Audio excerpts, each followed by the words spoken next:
Bienvenidos al programa Conversando con Correa.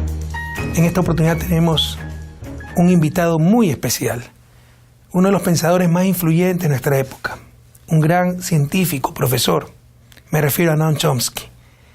Sus contribuciones a la lingüística cambiaron la forma de estudiar esa área científica, pero sobre todo es conocido a nivel mundial por su activismo político, por su búsqueda de la justicia, por denunciar una política internacional de Estados Unidos extremadamente injusta, por denunciar los conflictos, la guerra, la violencia, el imperialismo en todo el planeta. Profesor, bienvenido al programa Conversando con Correa. Muchas gracias por aceptar nuestra invitación. Es un placer estar con ustedes. ¿Qué tal? Muy bien. Ahora vive aquí, en Arizona.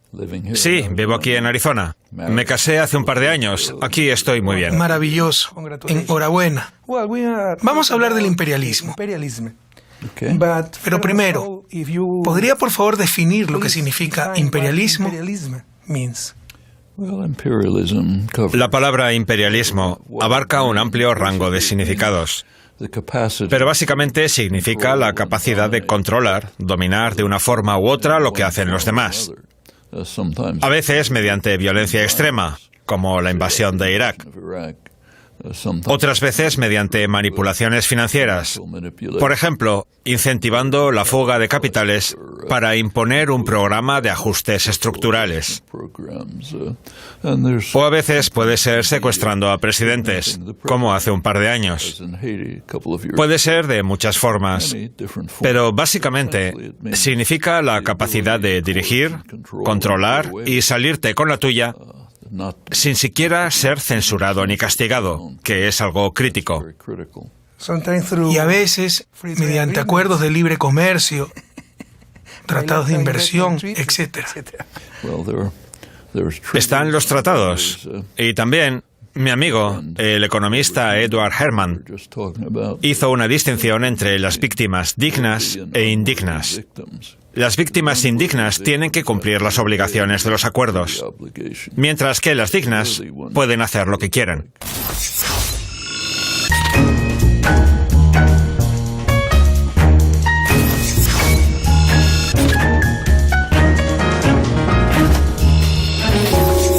Profesor, el mundo, la política del siglo XXI, se caracteriza por el resurgimiento de Rusia y China, esta última como nueva potencia económica. ¿Seguirá Estados Unidos teniendo la hegemonía del orden mundial? Bueno, de hecho, si analizamos la época posterior a la Segunda Guerra Mundial, el periodo culminante del poder de Estados Unidos fue en 1945.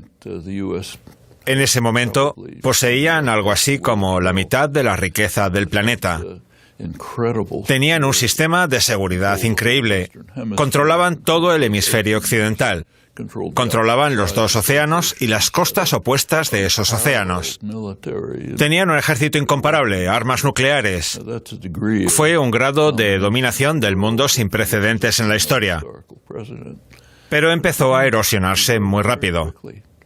En 1949 ocurrió un acontecimiento que, curiosamente, en Estados Unidos se conoce como la pérdida de China, que es una expresión muy interesante, porque yo puedo perder mi computadora, pero no puedo perder tu computadora. Sin embargo, la presuposición era: el mundo nos pertenece, y si alguien se independiza, es que lo hemos perdido. Y la pérdida de China tuvo un impacto enorme en los asuntos internos de Estados Unidos, llevando a la enorme represión conocida como macartismo y afectando muchísimo a la política exterior. Por ejemplo, cuando Kennedy estaba sopesando si incrementar el ataque por Vietnam del Sur o por toda Indochina, una de sus preocupaciones era que lo acusaran de perder Indochina, es decir, que no la controlaran. En general, si analizamos todo el periodo desde 1945 hasta el presente, el poder de Estados Unidos ha estado en constante declive. Pero hay otro factor que los economistas o científicos políticos muchas veces no toman en consideración. Y es que en el sistema internacional, el poder de Estados Unidos como entidad nacional ha disminuido. Pero, mientras tanto, el mundo ha cambiado con la globalización neoliberal. Y si miramos a quién pertenece el mundo, las corporaciones estadounidenses, las multinacionales con sede en Estados Unidos, controlan el 50% de la economía mundial. Son las primeras prácticamente en todas las esferas. Manufacturas, finanzas, comercio, en todo. Entonces, mientras que el poder nacional ha disminuido en cierta medida, por otra parte, las atrocidades de ese poder económico y, por tanto, político, con base en Estados Unidos, sigue siendo enorme. Y, por supuesto, en términos militares, nadie ni siquiera se acerca a Estados Unidos. Se gastan en el ejército casi lo mismo que el resto del mundo en conjunto. Tecnológicamente es el ejército más avanzado. Tienen unas 800 o 900 bases militares por todo el mundo. Bueno, en Manta no, pero nunca olvidaré su comentario al respecto. Fue maravilloso. Porque Ecuador no tiene una base militar en Miami. Pero bueno, ningún país tiene nada ni remotamente parecido a lo que tiene Estados Unidos. Entonces, creo que China, indudablemente, es una economía en crecimiento dinámico y va a desempeñar un papel cada vez mayor en los asuntos internacionales. Sí, pero sigue siendo un país bastante pobre. Si consultamos el índice de desarrollo humano elaborado por la ONU, China está en el puesto 90, creo. Tiene problemas internos, ecológicos y demográficos muy graves. Hay represión política. Son graves problemas internos que los países más industrializados no tienen. Profesor, ha mencionado que Estados Unidos ejerce un poder militar sin precedentes en el mundo. Según Donald Trump, bajo su gobierno, este poder será mayor, mejor y más fuerte. ¿Cuál es la estrategia militar de Estados Unidos bajo la presidencia de Trump? De hecho, es más bien lo contrario. Bajo el gobierno de Trump se está haciendo más débil, menos eficaz. El país en el interior se está desintegrando. Está perdiendo la autoridad y prestigio internacional que pudiera tener antes. Y también se está encaminando a destruir el mundo. La política más importante de la administración Trump es el acercarse a una verdadera crisis existencial. Me refiero al cambio climático. En este sentido, bajo el gobierno de Trump, Estados Unidos se ha separado del resto del mundo. Todos los demás países tienen al menos algún tipo de compromiso para enfrentarse a esta creciente e inminente crisis. Y solamente Estados Unidos, dirigido por Trump, abandonó estos esfuerzos. Además, está encaminándose agresivamente a aumentar la amenaza, a intensificarla concentrándose en extraer aún más combustibles fósiles. Ahora Estados Unidos está adelantando a Arabia Saudí, que es el mayor productor de combustibles fósiles del mundo. Y esto es algo devastador. Lo entiendo. Pero ¿cómo se podría obligar a Estados Unidos a firmar, por ejemplo, tratados ecológicos si tiene un poder militar tan grande? Está claro que Estados Unidos tiene la capacidad para destruirlo todo. Eso no se cuestiona. Pero al igual que el resto de las principales potencias nucleares, tenemos que entender que hemos llegado a un punto en el que una confrontación nuclear entre las mayores potencias básicamente acabará con la vida en el planeta. El primer ataque de una gran potencia nuclear destruirá al país que lo ha efectuado simplemente a causa de las consecuencias de un posible invierno nuclear que se extenderán a lo largo de décadas o tal vez siglos. Hace ya mucho tiempo que hemos alcanzado un nivel de destrucción que supera lo que podamos imaginar. Eso pasó hace tiempo y ahora mismo la cosa se está poniendo aún más peligrosa.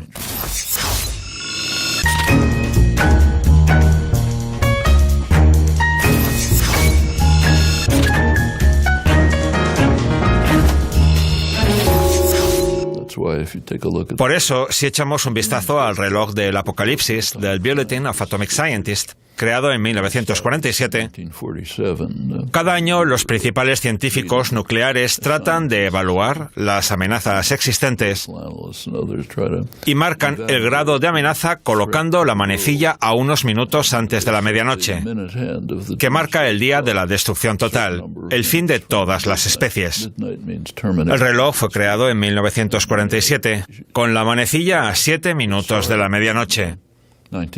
Desde aquel entonces, la amenaza ha crecido y una vez llegó a estar a 2 minutos de la medianoche. Eso fue en 1953, cuando Estados Unidos y más tarde la URSS explotaban el tema de una nueva arma nuclear, la bomba de hidrógeno, que podía destruirlo todo a una velocidad muy rápida.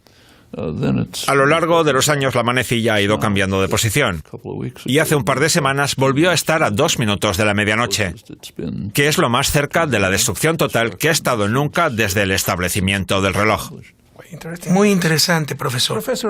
El siglo XX fue el más sangriento en la historia mundial. Sin embargo, usted ha argumentado que el mundo se enfrenta a amenazas aún mayores provenientes de los aterradores arsenales nucleares de ciertos países. ¿Puede la retórica belicista entre Estados Unidos y Corea del Norte materializarse en una guerra de consecuencias impredecibles? Sí, podría, y muy fácilmente. En este caso resulta que existe una solución muy viable para tratar la crisis y todos la conocen muy bien. Es la propuesta de China, que ha estado sobre la mesa durante años y fue apoyada por Rusia y la mayoría de los países. Corea del Norte también expresó su potencial apoyo, y es una propuesta que tiene mucho sentido. Se llama la doble congelación. Corea del Norte congela el desarrollo de los misiles nucleares y Estados Unidos corta su constante amenaza, las maniobras militares cerca de la frontera norcoreana. Porque el avión estadounidense más avanzado, el B-52, que es un avión con capacidad nuclear, está constantemente sobrevolando la zona cerca de su frontera. Y es una amenaza muy seria. Ahora, volviendo a los tratados, hay un documento llamado Carta de la ONU que prohíbe ejercer amenaza o usar la fuerza. Repito, amenaza o uso de la fuerza. Y esto es una violación muy grave de la Carta. Es un crimen. Y lleva ocurriendo todo el tiempo. Si miramos la historia de Estados Unidos y Corea del Norte, es una amenaza muy significativa. Estados Unidos prácticamente arrasó el país en los años 50. Entonces, Estados Unidos tendría que detener esas amenazas y Corea del Norte congelaría el desarrollo de las armas nucleares. Eso podría crear un clima para las negociaciones que podría resolver el conflicto y la crisis de una manera sensible y constructiva. No importa lo que opinemos del gobierno norcoreano, como si pensamos que es el peor gobierno de la historia. El caso es que sabemos que está centrado en lograr un mayor desarrollo económico y ha tenido cierto éxito en eso, de hecho. Pero con todos los programas armamentísticos, la constante amenaza de conflicto o la enorme presión para contener la confrontación, tienen todas las razones para querer entrar en una especie de acuerdo que aliviaría la tensión y permitiría un desarrollo económico y un posible avance hacia la unificación. Si miramos la historia de las negociaciones, indican, contrariamente a lo que dice la propaganda, que hay muchas posibilidades. Profesor, el tema principal de nuestra conversación es el imperialismo. Pero hablemos de algunos problemas internos de Estados Unidos que son comunes al resto de la humanidad. Por ejemplo, la violencia, que es uno de los mayores problemas de la sociedad estadounidense. ¿Cómo se puede solucionar este problema? ¿Por qué no se hace lo evidente? Establecer un control sobre las armas. Es un problema interno de Estados Unidos y es una verdadera patología cultural y social. El número de muertes a causa de las armas es 25 veces mayor que en cualquier otro país. De hecho, en cualquier país que no esté en guerra como Siria. Y el índice es 25 veces mayor. Y se ha extendido mucho ni siquiera puedo llamarlo creencia. Es una especie de pasión, según la cual tenemos el derecho divino de portar un fusil de asalto a una cafetería si queremos ir a tomar un café. Pero, ¿de dónde ha salido eso? Se habla mucho de las obligaciones consagradas en la segunda enmienda de la Constitución. ¿Sabe cuándo empezó eso? En el 2008. No es algo que viene de la historia de Estados Unidos. O sea, que la segunda enmienda siempre ha estado ahí.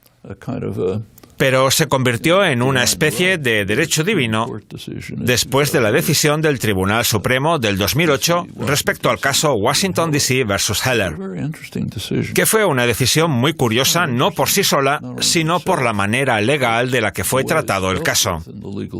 Fue una sentencia muy concreta respecto de un asunto muy concreto. Si miramos la segunda enmienda, dice que para tener una milicia bien regulada, los ciudadanos deben tener el derecho a portar armas. Y el debate era sobre si ese derecho a portar armas estaba condicionado por el establecimiento de la milicia bien regulada o si era un derecho individual independiente de la milicia. Ese era el debate. Y en el caso de la decisión tomada por el juez Scalia, primero tenemos que entender las intenciones de los respetados firmantes, los padres fundadores, los llamados originalistas, los autores, la gente que creó la ley. La decisión de Scalia era que es un derecho individual no condicionado por la existencia de la milicia. Después hubo un debate entre los letrados sobre si era correcto, pero eso era absolutamente irrelevante. Si volvemos a las intenciones de los fundadores, de los auténticos originalistas, ¿por qué querían que la gente tuviera armas? Muy simple, para matar a los indios y controlar a los esclavos. ¿Y por qué necesitaban a la milicia? Porque venían los británicos. ¿Y algo de eso sigue siendo relevante? Sí, eso tiene un significado histórico. ¿Pero acaso alguno de esos argumentos se pueden aplicar hoy? No. La segunda enmienda no tiene aplicabilidad alguna. Esas discusiones son totalmente irrelevantes y los hechos hablan por sí solos.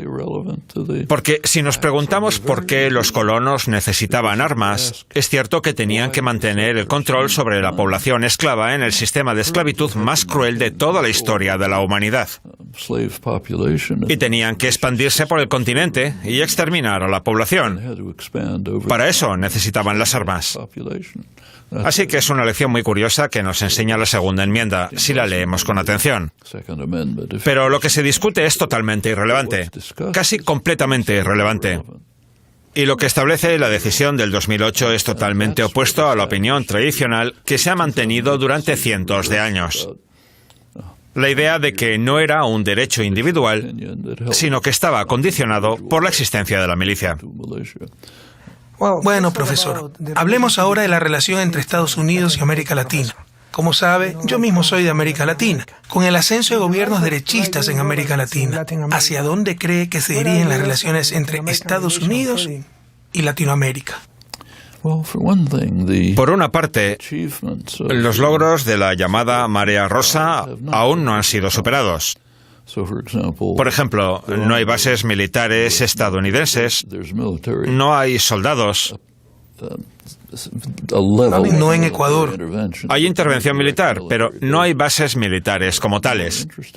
Pero lo que es aún más interesante, el FMI, que es en gran medida una rama del Departamento del Tesoro de Estados Unidos, ha sido casi expulsado del continente. Están regresando. Están tratando de volver. Pero fíjese, los militares también están tratando de volver. Pero la situación es distinta a la que había antes. Los tiempos cuando Estados Unidos podía derrocar gobiernos cuando quisiera pasaron. Pueden hacer cosas como apoyar el golpe de Estado militar en Honduras. Pero no es nada comparado con la instauración de una dictadura en Brasil, el mayor país del hemisferio. Pueden apoyar o manipular las elecciones de los líderes o algo parecido. Pero no es nada comparado con lo que hacían no hace mucho tiempo. El terror en América Central en la década de 1980, cuando Estados Unidos apoyaba a ejércitos terroristas en todos los países de la región, o cuando no podían controlar esos ejércitos, los países eran atacados por guerrillas. Eso ya no lo pueden hacer. De modo que sí, también ha habido logros internos sociales. Ahora muchos problemas se están volviendo. Pero en efecto creo que ha habido logros sustanciales. No estoy muy de acuerdo con usted, profesor, porque creo que hay otro método. Sí pueden derrocar gobiernos en América Latina y todavía lo hacen. Por ejemplo, utilizan los medios de información para desestabilizar cualquier gobierno. Pueden desestabilizar gobiernos, pero eso es muy distinto a organizar un golpe de Estado militar, como lo han hecho durante años con impunidad. Sin remontarnos mucho en la historia, desde el periodo posterior a la Segunda Guerra Mundial, cosas como el golpe de Estado en Guatemala, la plaga de represión que se extendió por toda América Latina a principios de los 60 y por América Central en los 80, eso ahora está fuera del alcance del poder de Estados Unidos.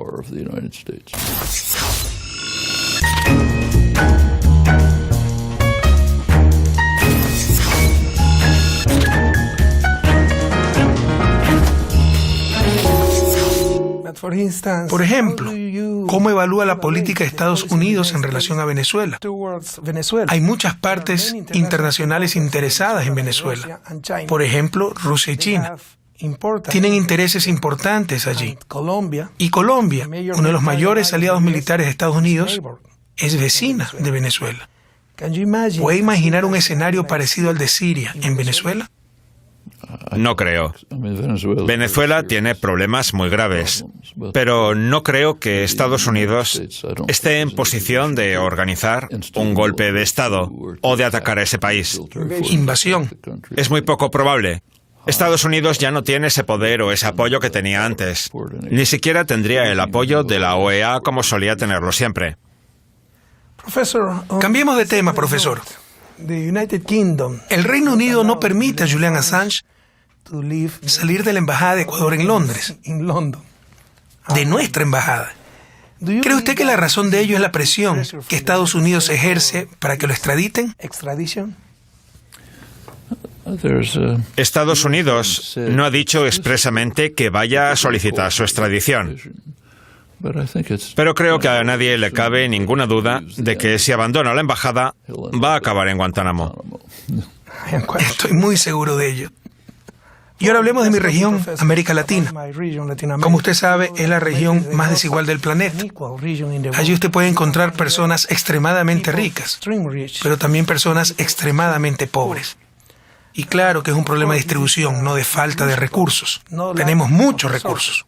El problema es la distribución. Técnicamente hablando, la solución a este problema se conoce.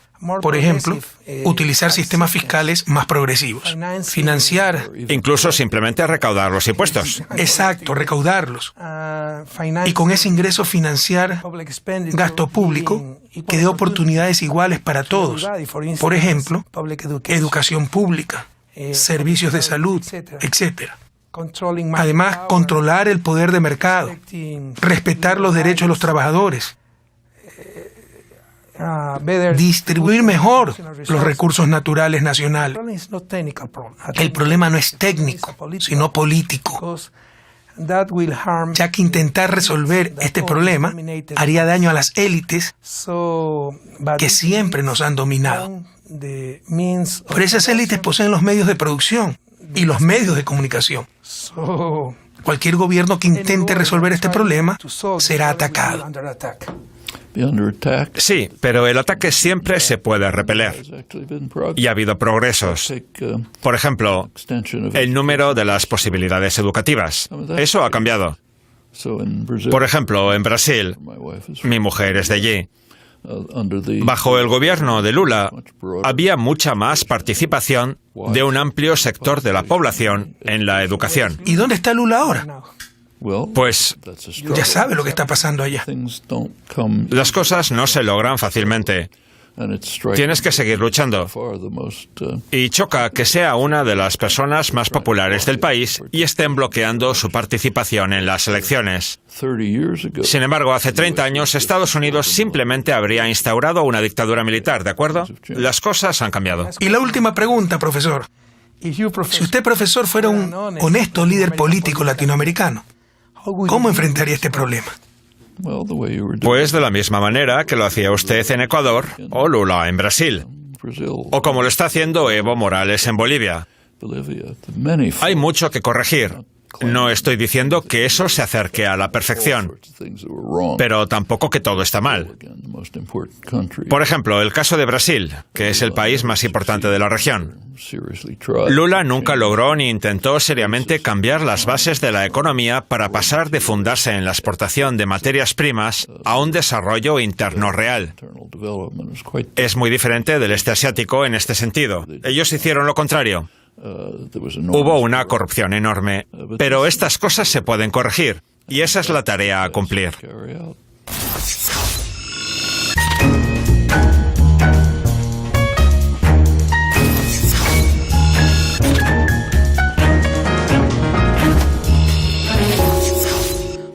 Muchas gracias, profesor. Como siempre, ha sido un placer hablar con usted. Gracias por haber aceptado nuestra invitación. Espero volver a verlo muy pronto.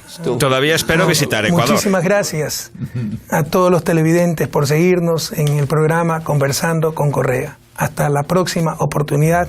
Un fuerte abrazo a todas y a todos.